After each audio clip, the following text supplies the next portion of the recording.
Hey guys, we are heading to some interesting place.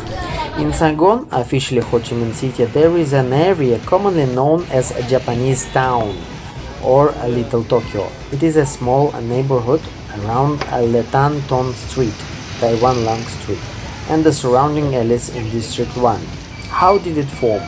During the 1990s and 2000s, many Japanese companies such as Toyota, Honda, and Mitsubishi invested heavily in Vietnam.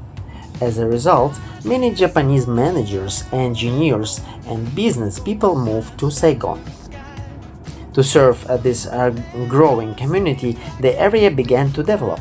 Japanese restaurants, sushi bars, karaoke lounges, hotels and services, apartments, Japanese supermarkets, massage parlors, etc.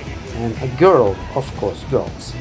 Over time, it evolved into a genuine Japanese district.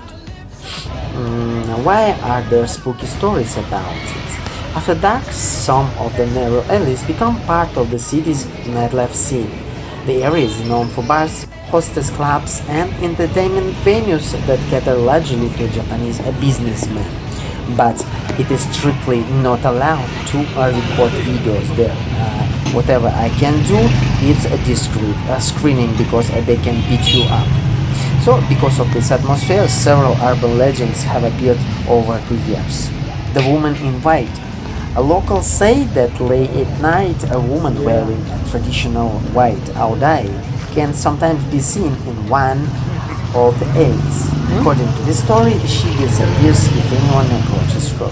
This is a classic Vietnamese ghost tale. Some old French colonial buildings in downtown Saigon are rumored to be haunted. Employees have reported hearing footsteps on empty floors and strange noises during the night.